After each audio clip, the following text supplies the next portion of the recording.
ان الحمد للہ والصلاة والسلام علی رسول اللہ اعوذ باللہ السمیع العلیم من الشیطان الرجیم بسم اللہ الرحمن الرحیم۔ رسول اللہ صلی اللہ علیہ وسلم کی خصوصیات، جو آپ کی خصوصیات ہیں باقی انبیاء کے مقابلے میں، آج آپ کے سامنے وہ بیان کرنے جا رہے ہیں۔ سب سے پہلے آپ کی خصوصیت یہ ہے کہ آپ سے پہلے سابقہ انبیاء کرام علیہم السلام ایک وقت کے لیے آتے رہے، اپنے زمانے تک آتے رہے، کسی خاص علاقے کی طرف آتے رہے، کسی خاص خاندان یا قوم کی طرف آتے رہے، جیسے حضرت ہود علیہ السلام کو عادیوں کی طرف، سمودیوں کی طرف حضرت صالح علیہ السلام، مدین کی طرف حضرت شعیب علیہ السلام، بنی اسرائیل کی طرف حضرت موسیٰ عیسیٰ علیہم السلام آتے رہے، اور اسی طرح کچھ علاقوں کی طرف آتے رہے۔ لیکن جب رسول اللہ صلی اللہ علیہ وسلم کو اللہ تعالیٰ نے نبوت دی اور ساتھ فرمایا کہ قل یا ایھا الناس انی رسول اللہ الیکم جمیعا، آپ یہ فرما دیں کہ اے لوگو، میں تم سب کی طرف نبی بنا کر بھیجا گا، تم سب کی طرف رسول بن کر آیا ہوں۔ یہ آپ کی عظمت ہے، آپ کی شان ہے، آپ کی خصوصیت ہے کہ آپ ایک زمانے کے لیے نبی نہیں ہیں، آپ قیامت تک آنے والے ہر انسان کے لیے نبی ہیں۔ اور اسی طرح آپ خاص علاقے کی طرف نہیں ہیں، بلکہ آپ عرب عجم ہر علاقے کے رہنے والوں کی طرف آپ نبی بنا کر بھیجے گئے۔ اسی طرح جو ہے وہ آپ کوئی خاص خاندان کی طرف نبی بنا کر نہیں بھیجے گئے، بلکہ جتنے بھی دنیا میں خاندان ہیں اور بنتے رہیں گے ان سب کی طرف آپ نبی بنا کر بھیجے گئے۔ سبحان اللہ۔ اس لیے فرمایا وَمَا أَرْسَلْنَاكَ إِلَّا كَافَّةً لِلنَّاسِ بَشِيرًا وَنَذِيرًا، ہم نے آپ کو تمام انسانوں کی طرف نبی رسول بنا کر بھیجا ہے۔ یہ رسول اللہ صلی اللہ علیہ وسلم کی خصوصیت ہے۔ اسی طرح ایک آپ کی خصوصیت یہ ہے کہ آپ آخری نبی ہیں، آپ کے بعد کوئی اور نبی نہیں ہے۔ پہلے انبیاء آتے رہے اور ان کے بعد کوئی اور نبی آتے رہے، بلکہ بعض اوقات ایک نبی کی موجودگی میں دوسرے نبی بھی آتے رہے، یا ایک نبی ایک علاقے میں ہے تو دوسرے نبی دوسرے علاقے میں ہیں، ایک شام میں ہے دوسرے مصر میں ہے تیسرے فلسطین میں۔ اس طرح اللہ تعالیٰ ایک وقت میں ہر علاقے کی طرف الگ الگ نبی بھی بھیجتا رہا، اور ایک ہی بستی کی طرف اللہ تعالیٰ نے ایک دو تین نبی بھی بھیجے ہیں، جیسے سورہ یاسین کے اندر بھی ہے کہ ایک نبی آئے، پھر ان کی تائید کے لیے دوسرے نبی، پھر تیسرے نبی، اور قوم نے تینوں کو جھٹلا دیا۔ لیکن رسول اللہ صلی اللہ علیہ وسلم آئے تو ساتھ یہ اعلان بھی فرمایا ما کان محمد ابا احد من رجالکم ولکن رسول اللہ وخاتم النبیین۔ سبحان اللہ۔ فرمایا کہ محمد صلی اللہ علیہ وسلم تمہارے مردوں میں سے کسی کے باپ نہیں ہیں، ولیکن رسول اللہ، لیکن یہ اللہ کے رسول ہے، وخاتم النبیین، اور خاتم النبیین ہے۔ رسول اللہ صلی اللہ علیہ وسلم نے خاتم النبیین کا خود معنی تعین کیا۔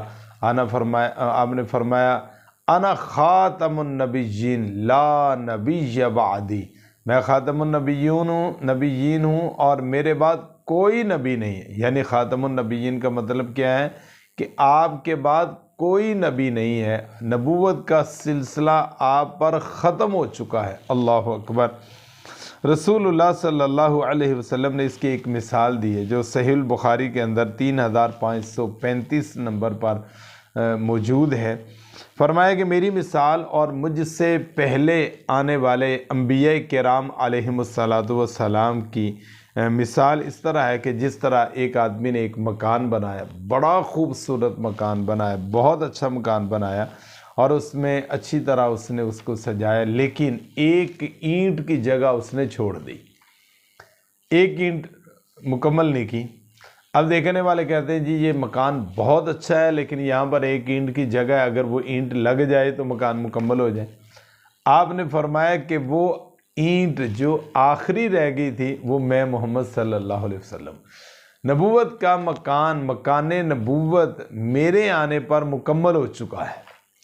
اب وہ آخری اینٹ آپ نے فرمایا کہ میں ہوں، اب میرے بعد کوئی نبی نہیں، وانا خاتم النبیین، میں آخری نبی ہوں۔ وہ آخری اینٹ جس کی وجہ سے وہ مکان مکمل نہیں تھا وہ لگ گئی، مکان مکمل ہو گیا، تو آپ نے فرمایا کہ وہ اینٹ وہ میں محمد صلی اللہ علیہ وسلم ہوں۔ تو گویا کہ جس طرح مکان کی تکمیل کے لیے وہ آخری اینٹ دی، اسی طرح نبوت کی تکمیل کے لیے اور نبوت کے مکان کی تکمیل کے لیے اللہ تعالیٰ نے مجھے وہ آخری اینٹ، آخری نبی، آخری رسول بنا کر بھیجا ہے۔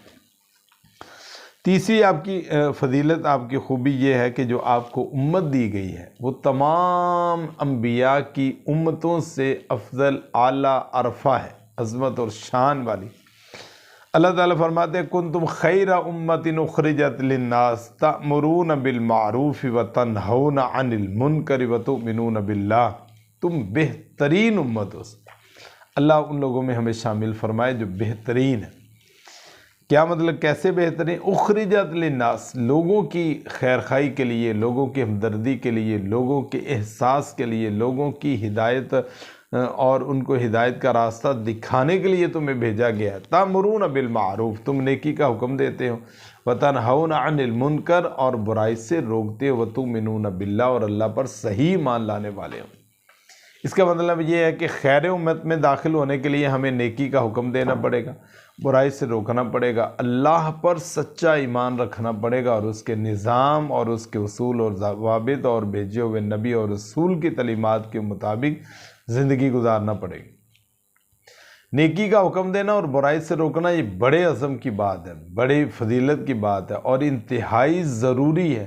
ہر ایک کو یہ فریضہ ادا کرنا چاہیے اور خیر امت میں اپنے آپ کو شامل کرنا چاہیے۔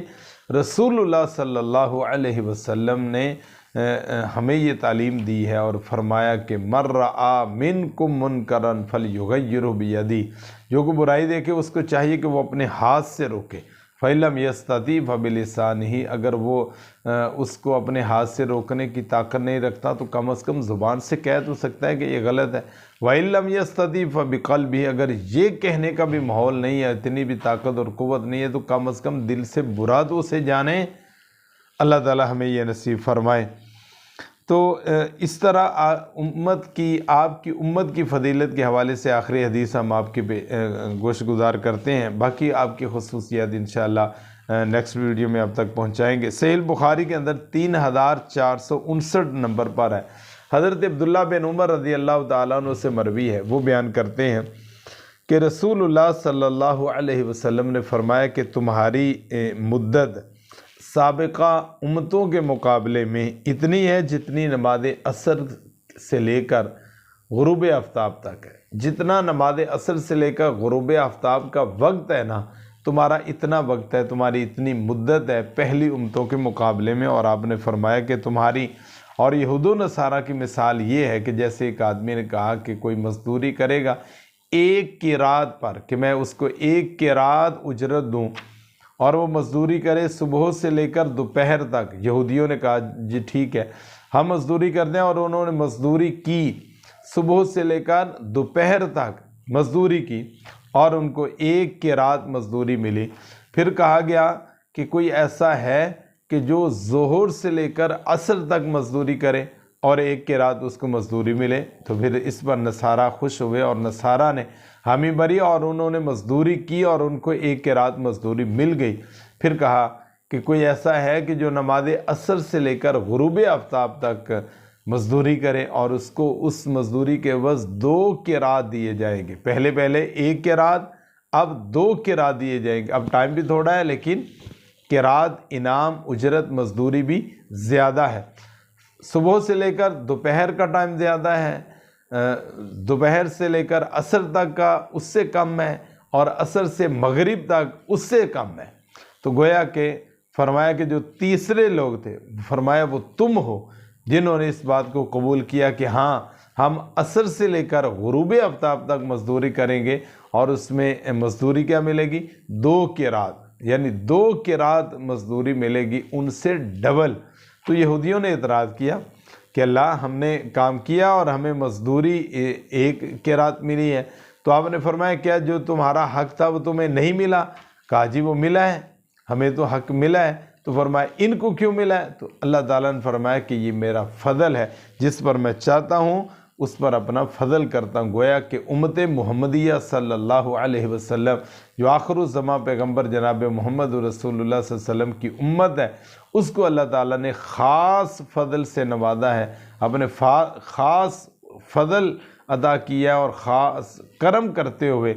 مدت کم ہے، عرصہ کم ہے، لیکن اجر ثواب کے اعتبار سے بہت آگے ہے۔ اللہ تعالیٰ اس خاص امت میں اور اس خاص گروہ میں اور اس امت کے خاص لوگوں میں جن پر اللہ نے اپنا خاص کرم اور فضل کیا، اللہ ان لوگوں میں ہمیں شامل فرمائے۔ اللہ کا شکر ہے ہم اس نبی کے ماننے والے ہیں جو آخری نبی ہیں اور بہترین امت کے اندر شامل ہیں۔ اگر یہ اوصاف اور خوبیاں ہم اپنے اندر پیدا کر لیں کہ ہم خود بھی برائی سے رکیں اور دوسروں کو بھی روکیں، خود بھی نیکی کے کام کریں، دوسروں کو بھی دعوت دیں اور اللہ پر سچا ایمان لے کے آئیں، اللہ رسول پر، کتابوں پر ہمارا ایمان پختہ ہو، ایمانیات کو مکمل کریں، تو انشاءاللہ یہ فوائد و ثمرات ہمیں نصیب ہوں گے۔ اللہ میرا اور آپ کے حامی و ناصر و رسول اللہ صلی اللہ علیہ وسلم کی باقی جو خصوصیات ہیں وہ انشاءاللہ آپ کی خدمت میں پیش کی جائیں گی۔ اللہ تعالی ہم سب کی دنیا اور آخرت بہتر فرمائے۔ والسلام علیکم ورحمۃ اللہ وبرکاتہ۔